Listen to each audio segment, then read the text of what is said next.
Questions.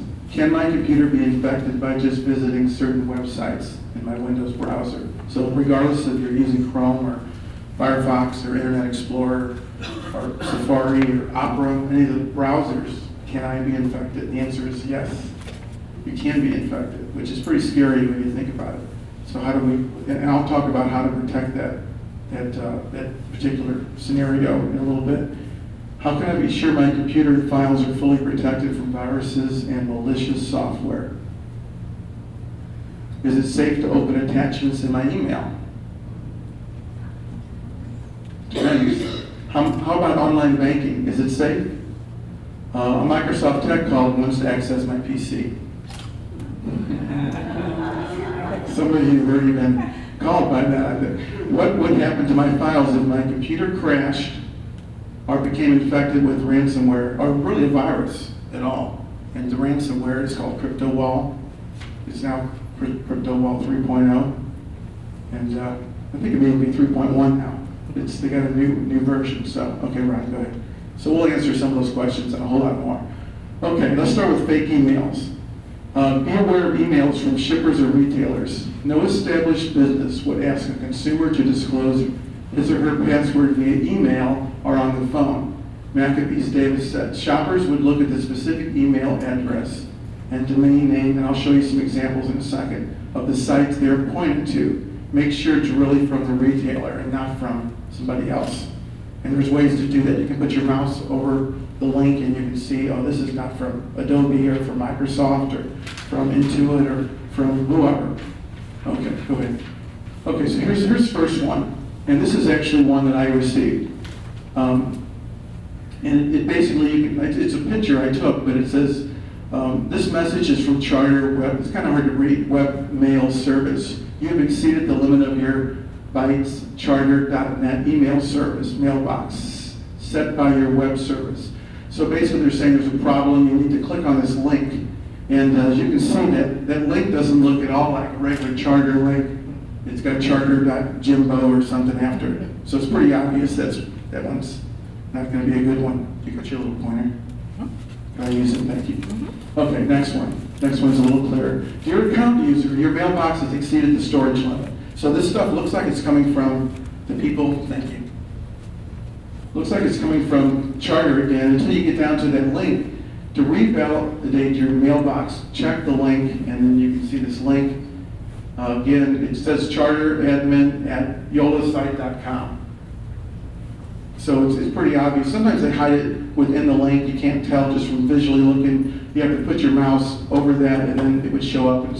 Instead of saying charter.com, it would say something like that. So it looks real nice. Thank you for your unusual cooperation. It's kind of strange English to be using too. You'll notice some emails they really don't have very good spelling, and some of their grammar is really strange. So this came. And if I would have clicked on that, who knows what I would have gotten. It would have taken me to a website, or maybe it was attached to something else that would have been malicious. Okay, go ahead. Okay, so and then it took me, when I went ahead and clicked on it, and it took me to here. It took me to this website. And it looks pretty legitimate, doesn't it? And so when I clicked on that link on the prior email, it took me to here. And this looks, they just basically made a little web page, and they want me to put my email address in and my password. And then my zip code. And then guess what? They have your email and your password. And now they can get into your email. And that's how, people like my father-in-law gets hacked. So he calls me as we try to bail him out. So one of the things that a lot of these email scams, and really most of the scams do, is they will try to scare you or try to force you into quick, making a decision like you need to do this within 3 days, or you're going to be fined, or it's going to cost you this much money. So they're trying to scare you into jumping right, into it and getting to that website quickly. And by the time you figure out it's a scam, it's too late. Once you give them the information, now you have to change all your emails, and who knows what other things they can get in and try to do. They'll tell your friends saying it's from you. So you just don't want to. You want to be smart with these things. Don't fall for those kind of things. If Charter is going to send you anything, or Microsoft is going to send you anything, or the IRS, what I do is I go right to, first of all, they're not going to send you things through the email. They're not going to call you. They're going to mail you something. That's how they're going to do it. You'll see later about some of this stuff. So what I do if I'm going to get, like let's say I got an Adobe update, and it comes from somewhere, an email or whatnot. I won't click on that to update. If I think I do need to update, I'll actually go to the site itself. I'll go to www.adobe.com, and I'll go to downloads, and I'll look for Adobe Flash, and I'll upgrade it. I'll upgrade it from there. Does that make sense? Don't click on those links because you don't know where they're from. People are getting smarter and smarter, and they're just trying to find ways to get you to click. And it's called phishing. It's Phishing, phishing. One or two people will jump on that. Well, they send out 100,000 emails. They're still going to get somebody. I liken it to, how do you know if your house is going to be burglarized? Well, if your bushes are overgrown and you don't have any lights in the front and you got a lot of paper sitting out in the front, you're probably a more likely candidate, and your window's open than somebody else. So you take care of all those things, and then the burglar looks and says, well, this is a little tougher. I'm going to go next door or down the street. So you just want to make sure you're smart, do the things you know to do, and not click on those links, okay? Go ahead, Ron. Okay, phishing. Data attacks on retailers. You're going to recognize some of this, such as Target. This has been the last 6 months. Target, Home Depot, Michaels, Neiman Marcus, Apple, Microsoft, Sony, Facebook, Anthem's 80 million health records have been the victims of hacker attacks, and means that criminals also have access to millions of stolen emails.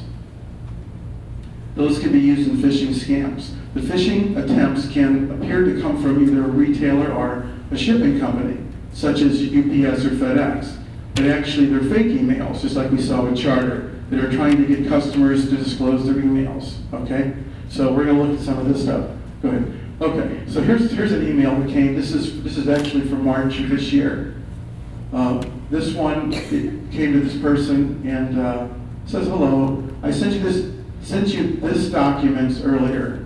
So there's some great grammar. Earlier, but I noticed the failure delivery. So I had to resend it again, and they want you to click on this link and log in with your email to view the content. So obviously when you click on that link, that doesn't look like anything you want to go to. So you get random emails and you have to just ignore them. It's like somebody knocking on your door, and they're like, hi, I'm from Liquid Gas, let me in. And you're like, wait a minute, I didn't call Liquid Gas. I don't know who you are. Let me call Liquid Gas and see if you really, are. And they're just not going to show up at your door, are they? Just like email shouldn't show up out of nowhere. Okay, good. Here's another one. ICT service desk require you to upgrade to the latest email Outlook. Most of these come from Russia and Asia and Belarus, Middle Europe, and their English is not great. They're saying upgrade to the latest email Outlook web apps 2015. Kindly click on this link. And again, same thing. Don't want to do it. They put some stuff at the bottom. It makes it look official. So, okay, go ahead. Warning, your version of Adobe Flash Player is outdated. Outdated versions of Adobe Flash Player are responsible for 90% of viruses on Windows PCs. Interesting. Thank you, the Adobe team. Click on this link. You can't tell where it goes to. So that's one of the links that you'd want to put your mouse over and see where it really goes to, and you find out that it's not going to Adobe. If I got that, I would myself go to adobe.com, and there's a downloads link, and then I would go get Adobe Flash. Okay, I wouldn't click on this link. Okay. Netflix. We recently failed to validate your payment information. We hold no record for your account. Therefore, we need to ask you to complete a brief validation process. Click here to verify your account. Again, you don't see the link, okay? So you're going to see various companies that they're just trying to imitate. Okay, go ahead and go to the next one. Chase Bank. Again, they're trying to get you to get your name and address, and then the next screen they would ask you for your email and your login information. And they're looking for people that have Chase Bank, and then they get in and they take your money. Okay, next.